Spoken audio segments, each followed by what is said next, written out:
Auch Jägerle-Coultre hat Ende März neue Armbanduhren auf der Watches and Wonders in Genf vorgestellt. Der Stand mit Wasserfall und Projektionen war schon ein Schauspiel für sich. Meine ganz persönlichen Highlights aber waren die neuen Reverso Tribute Chronographen. Vorne sind sie schlicht mit 2 Zeigern für Stunden und Minuten und auf der Rückseite technisch und extravagant mit Stoppfunktion.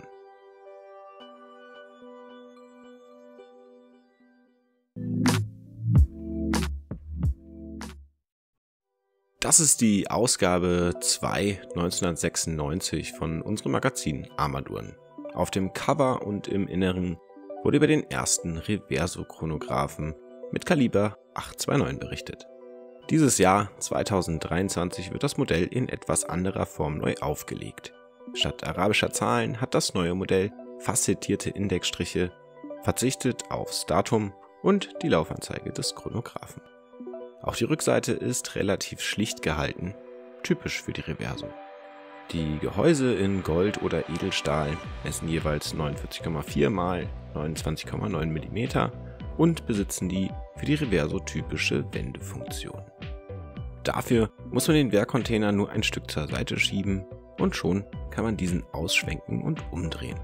Während zum Beispiel die normale Reverso Tribute dort nur blankes Metall zeigt, befindet sich bei diesen Modellen ein zweites skelettiertes Zifferblatt auf der Rückseite. Dieses bietet neben der Anzeige für Stunden und Minuten auch die vorher versteckte Chronographenfunktion mit Stoppsekunden und bis zu 30 gestoppten Minuten. Letztere werden in einem halbkreisförmigen Totalisator angezeigt, der retrograd ist, also zurückspringend. Hier kann man schön eine der Spezialitäten von Jägerle-Coultre sehen, das echte Formwerk JLC 860.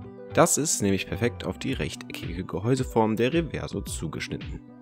Dank der skelettierten Machart kann man die spannendsten technischen Komponenten wie Unruh, das Schaltrad und einen der Drückerhebel sowie einen Teil des Räderwerks bei der Arbeit beobachten. Die übrigen Teile der Brücken sind, wie man es von Jägerle-Coultre erwartet, dann auch noch fein finisiert, in diesem Fall mit Genfer Streifen und Anglierungen. Zusätzlich zu den Stundenmarkern, die denen auf der Vorderseite entsprechen, aber etwas kürzer ausgeführt sind, gibt es auf der Chronographenseite auch eine kreisförmige Minuterie mit 60er Skalierung für die Stoppsekunden. Die Innenseite der Unterschale, die den drehbaren Teil der Uhr beinhaltet, ist mit Feinlinien graviert. Beim Goldmodell genauso wie bei der Edelstahl-Variante. Der innere und drehbare Gehäuseteil ist abgerundet, leicht gewölbt und mit je 3 Ziernuten auf der Ober- und Unterseite verschönert. Was gewöhnungsbedürftig ist die Position von Drückern und Krone, die beim Tragen auf der Chronographenseite sozusagen spiegelverkehrt sind. Start und Pause sind aber wie immer oben und Rückstellen unten angesiedelt. Das Werk basiert im Grunde genommen auf dem vorhin schon angesprochenen Kaliber 829 von 1996. Damals allerdings war der Chronograph auf der Rückseite nur ein Chronograph, das heißt die normale Zeitanzeige gab es damals nicht doppelt. Beim Kaliber 860 haben die Konstrukteure das geändert, sodass man auch die technischere Chronographenseite im Alltag, also vorne tragen kann und dabei Zeit und Stoppzeit gleichermaßen im Blick hat. Besonders schön an dieser Reverso ist aber, dass man sie in eleganteren Momenten ganz leicht wieder zur perfekten Dresswatch zurück umwandeln kann. Das Modell aus Rotgold kostet dabei 41.700 € und die Edelstahl-Variante ist mit 23.800 € entsprechend günstiger. Dieses Format heißt aber nicht ohne Grund Makrovideo. Wir nehmen die Details also nochmal genauer unter die Lupe. Hier im unteren Zifferblattbereich sehen wir schön den retrograden Minutenzähler, der beim Rückstellen des Chronographen auf die 0 zurückspringt. Oben, hinter den perfekt polierten und schwebenden Stundenmarkern, sehen wir, wie der Drückerimpuls über einen Hebel an das Uhrwerk weitergegeben wird, wenn der Chronograph gestartet wird. Der Hebel am Drücker manipuliert letztendlich das Säulenrad, welches über weitere Hebel die Chronographenfunktionen weitergibt. Also Start, Pause und Rückstellen. Letzteres sieht bei der Stoppsekunde so aus. In der Animation von Jägerle-Coultre, die wir freundlicherweise im Video zeigen dürfen, kann man die Funktion des ganzen Mechanismus noch viel besser sehen. In diesem Moment wird der obere Drücker bedient und der Chronograph startet. Im Zeitraffer sehen wir dann, wie der retrograde Zeiger unten sich ebenfalls bewegt. Das ist der Minutenzähler. Hier wird erneut der obere Drücker betätigt, die Chronographengruppe ausgekoppelt und die Zeitmessung gestoppt.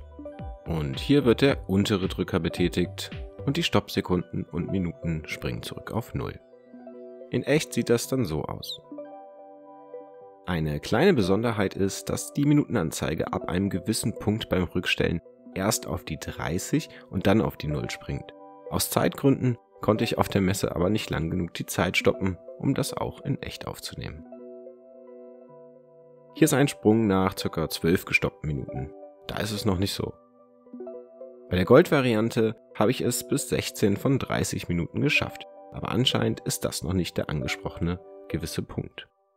Schade, ich hätte gedacht, mehr als die Hälfte von 30 Minuten wären ausreichend, um den Effekt auch in echt zu zeigen. Man kann es sich aber ja vorstellen. Was meint ihr? Ist die Uhr von der eleganteren oder technischen Seite schöner? Und wie würdet ihr das Modell überwiegend tragen? Ich bin mir nicht so ganz sicher, aber wahrscheinlich würde ich die technische Seite bevorzugen. Wenn ihr bis hier dran geblieben seid, bedanke ich mich erstmal ganz herzlich fürs Zuschauen und bedanke mich noch einmal für alle, die den Daumen nach oben drücken und den Kanal vielleicht sogar noch kostenlos abonnieren.